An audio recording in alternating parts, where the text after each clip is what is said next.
याकूब की पत्री, पहला अध्याय। परमेश्वर के और प्रभु यीशु मसीह के दास याकूब की ओर से उन 12 गोत्रों को जो तितर बितर होकर रहते हैं, नमस्कार पहुंचे। हे मेरे भाइयों, जब तुम नाना प्रकार की परीक्षाओं में पड़ो तो इसको पूरे आनंद की बात समझो, यह जानकर कि तुम्हारे विश्वास के परखे जाने से धीरज उत्पन्न होता है। पर धीरज को अपना पूरा काम करने दो कि तुम पूरे और सिद्ध हो जाओ और तुम में किसी बात की घटी न रहे। पर यदि तुम में से किसी को बुद्धि की घटी हो तो परमेश्वर से मांगे, जो बिना उलाहना दिए सबको उदारता से देता है, और उसको दी जाएगी। पर विश्वास से मांगे और कुछ संदेह न करे, क्योंकि संदेह करने वाला समुद्र की लहर के समान है, जो हवा से बहती और उछलती है।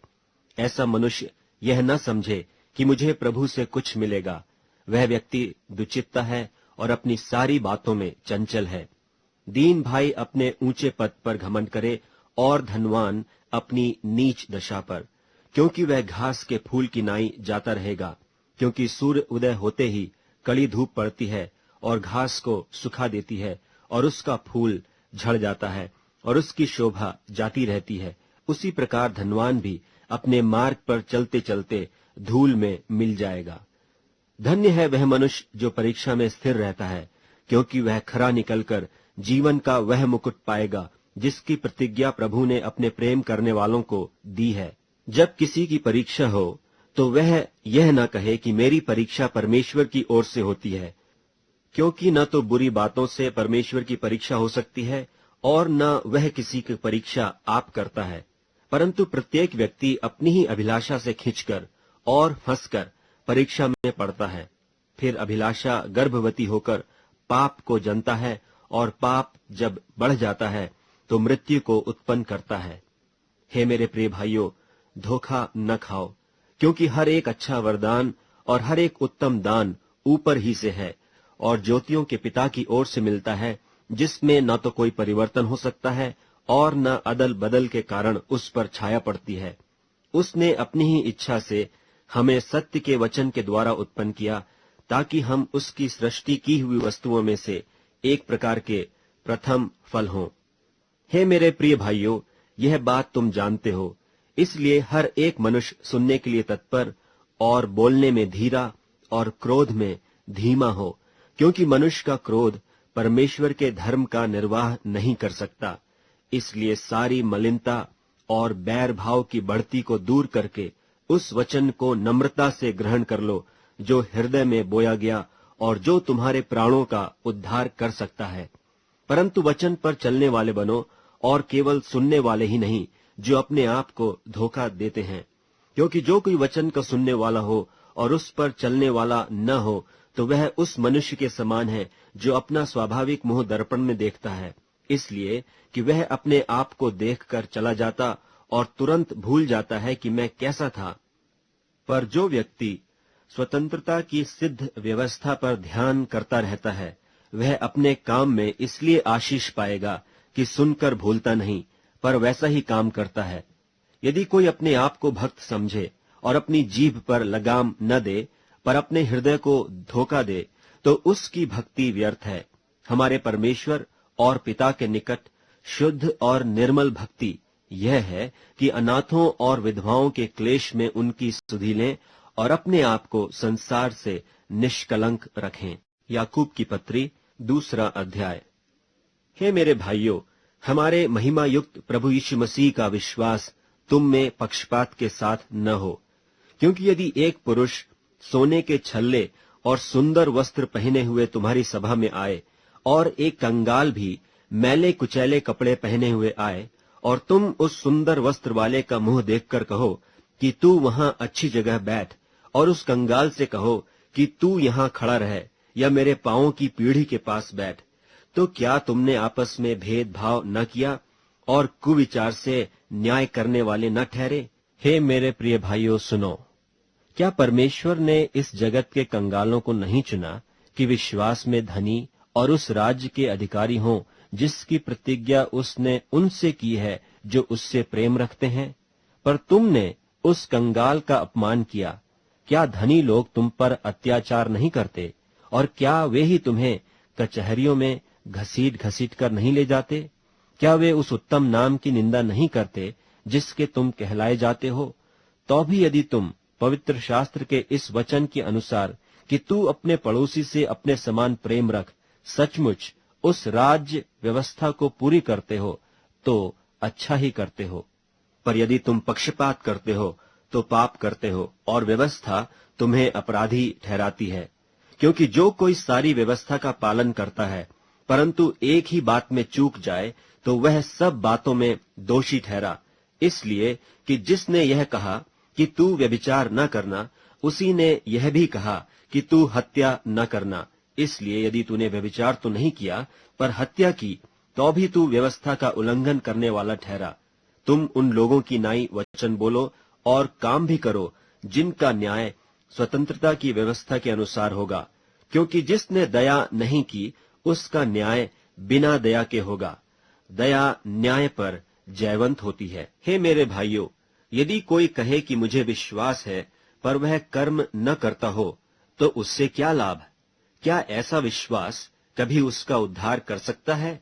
यदि कोई भाई या बहन नंगे उघाड़े हों और उन्हें प्रतिदिन भोजन की घटी हो और तुम में से कोई उनसे कहे कुशल से जाओ, तुम गर्म रहो और तृप्त रहो, पर जो वस्तुएं देह के लिए आवश्यक हैं वह उन्हें न दे तो क्या लाभ? वैसे ही विश्वास भी यदि कर्म सहित न हो तो अपने स्वभाव में मरा हुआ है। वरन कोई कह सकता है कि तुझे विश्वास है और मैं कर्म करता हूँ, तू अपना विश्वास मुझे कर्म बिना तो दिखा और मैं अपना विश्वास अपने कर्मों के द्वारा तुझे दिखाऊंगा। तुझे विश्वास है कि एक ही परमेश्वर है, तू अच्छा करता है। दुष्ट आत्मा भी विश्वास रखते और थरथराते हैं। पर हे निकम्मे मनुष्य, क्या तू यह भी नहीं जानता कि कर्म बिना विश्वास व्यर्थ है? जब हमारे पिता इब्राहिम ने अपने पुत्र इसहाक को वेदी पर चढ़ाया तो क्या वह कर्मों से धार्मिक न ठहरा था? सो तूने देख लिया कि विश्वास ने उसके कामों के साथ मिलकर प्रभाव डाला है और कर्मों से विश्वास सिद्ध हुआ। और पवित्र शास्त्र का यह वचन पूरा हुआ कि इब्राहिम ने परमेश्वर की प्रतीति की और यह उसके लिए धर्म गिना गया और वह परमेश्वर का मित्र कहलाया। सो तुमने देख लिया कि मनुष्य केवल विश्वास से ही नहीं वरन कर्मों से भी धर्मी ठहरता है। वैसे ही राहाब वेश्या भी, जब उसने दूतों को अपने घर में उतारा और दूसरे मार्ग से विदा किया तो क्या कर्मों से धार्मिक न ठहरी? निदान जैसे देह आत्मा बिना मरी हुई है, वैसा ही विश्वास भी कर्म बिना मरा हुआ है। याकूब की पत्री 3 अध्याय। हे मेरे भाइयों, तुम में से बहुत उपदेशक न बने, क्योंकि जानते हो कि हम उपदेशक और भी दोषी ठहरेंगे, इसलिए कि हम सब बहुत बार चूक जाते हैं। जो कोई वचन में नहीं चूकता वही तो सिद्ध मनुष्य है और सारी देह पर भी लगाम लगा सकता है। जब हम अपने वश में करने के लिए घोड़ों के मुंह में लगाम लगाते हैं तो हम उनकी सारी देह को भी फेर सकते हैं। देखो, जहाज भी यद्यपि ऐसे बड़े होते हैं और प्रचंड वायु से चलाए जाते हैं तो भी एक छोटी सी पतवार के द्वारा मांझी की इच्छा के अनुसार घुमाए जाते हैं। वैसे ही जीभ भी एक छोटा सा अंग है और बड़ी बड़ी डींगे मारती है। देखो, थोड़ी सी आग से कितने बड़े वन में आग लग जाती है। जीभ भी एक आग है। जीभ हमारे अंगों में अधर्म का एक लोक है और सारी देह पर कलंक लगाती है और भवचक्र में आग लगा देती है और नरक कुंड की आग से जलती रहती है। क्योंकि हर प्रकार के वन पशु, पक्षी और रेंगने वाले जंतु और जलचर तो मनुष्य जाति के वश में हो सकते हैं और हो भी गए हैं, पर जीभ को मनुष्यों में से कोई वश में नहीं कर सकता। वह एक ऐसी बला है जो कभी रुकती ही नहीं। वह प्राण नाशक विष से भरी हुई है। इसी से हम प्रभु और पिता की स्तुति करते हैं और इसी से मनुष्यों को जो परमेश्वर के स्वरूप में उत्पन्न हुए हैं श्राप देते हैं। एक ही मुंह से धन्यवाद और श्राप दोनों निकलते हैं। हे मेरे भाइयों, ऐसा नहीं होना चाहिए। क्या सोते के एक ही मुंह से मीठा और खारा जल दोनों निकलता है? हे मेरे भाइयों, क्या अंजीर के पेड़ में जैतून या दाख की लता में अंजीर लग सकते हैं, वैसे ही खारे सोते से मीठा पानी नहीं निकल सकता। तुम में ज्ञानवान और समझदार कौन है? जो ऐसा हो वह अपने कामों को अच्छे चाल चलन से उस नम्रता सहित प्रकट करे जो ज्ञान से उत्पन्न होती है। पर यदि तुम अपने अपने मन में कड़वी डाह और विरोध रखते हो, तो सत्य के विरोध में घमंड न करना और न तो झूठ बोलना। यह ज्ञान वह नहीं जो ऊपर से उतरता है, वरन सांसारिक और शारीरिक और शैतानी है। इसलिए कि जहां डाह और विरोध होता है, वहां बखेड़ा और हर प्रकार का दुष्कर्म भी होता है। पर जो ज्ञान ऊपर से आता है, वह पहले तो पवित्र होता है, फिर मिलनसार, कोमल और मृदुभाव और दया और अच्छे फलों से लदा हुआ और पक्षपात और कपट रहित होता है, और मिलाप करने वालों के लिए धार्मिकता का फल मेल मिलाप के साथ बोया जाता है। याकूब की पत्री 4 अध्याय। तुम में लड़ाइयां और झगड़े कहां से आ गए? क्या उन सुख विलासों से नहीं जो तुम्हारे अंगों में लड़ते भिड़ते हैं? तुम लालसा रखते हो और तुम्हें मिलता नहीं। तुम हत्या और डाह करते हो और कुछ प्राप्त नहीं कर सकते। तुम झगड़ते और लड़ते हो, तुम्हें इसलिए नहीं मिलता कि मांगते नहीं। तुम मांगते हो और पाते नहीं, इसलिए कि बुरी इच्छा से मांगते हो, ताकि अपने भोग विलास में उड़ा दो। हे व्यभिचारिणियों, क्या तुम नहीं जानती कि संसार से मित्रता करनी परमेश्वर से बैर करना है?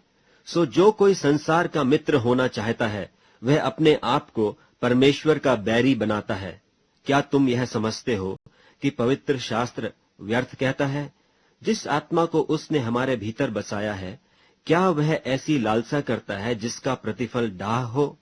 वह तो और भी अनुग्रह देता है। इस कारण यह लिखा है कि परमेश्वर अभिमानियों से विरोध करता है, पर दीनों पर अनुग्रह करता है। इसलिए परमेश्वर के अधीन हो जाओ और शैतान का सामना करो, तो वह तुम्हारे पास से भाग निकलेगा। परमेश्वर के निकट आओ, तो वह भी तुम्हारे निकट आएगा। हे पापियों, अपने हाथ शुद्ध करो, और हे दुचित्ते लोगों, अपने हृदय को पवित्र करो। दुखी हो और शोक करो और रो।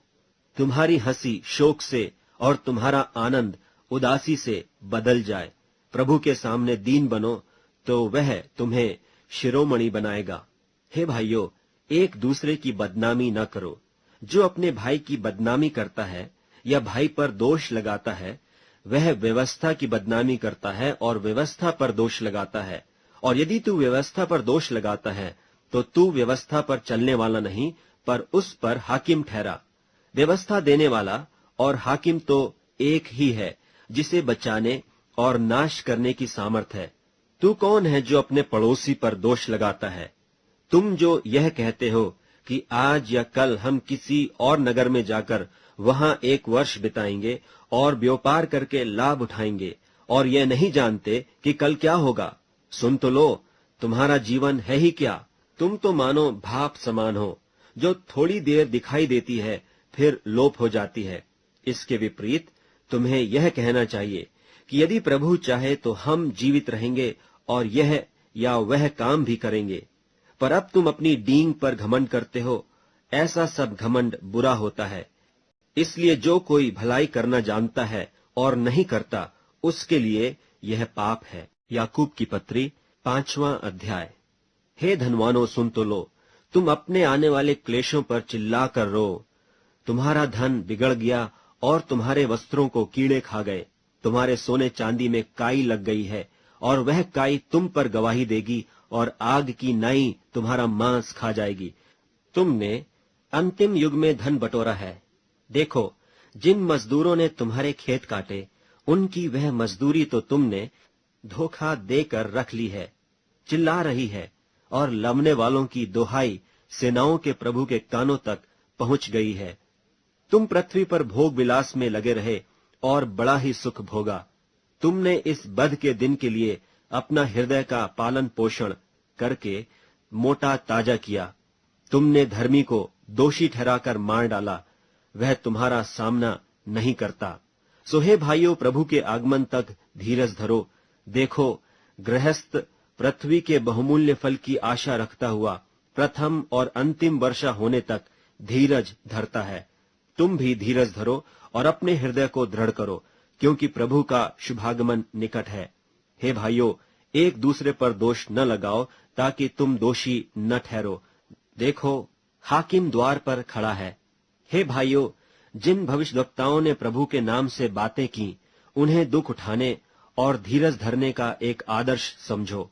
देखो, हम धीरज धरने वालों को धन्य कहते हैं।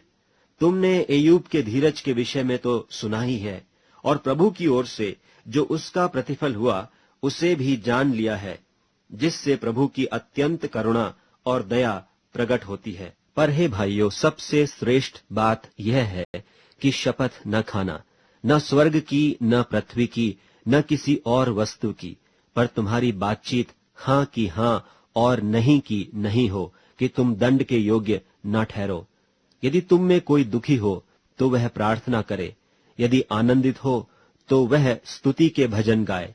यदि तुम में कोई रोगी हो तो कलीसिया के प्राचीनों को बुलाए, और वे प्रभु के नाम से उस पर तेल मलकर उसके लिए प्रार्थना करें, और विश्वास की प्रार्थना के द्वारा रोगी बच जाएगा और प्रभु उसको उठाकर खड़ा करेगा।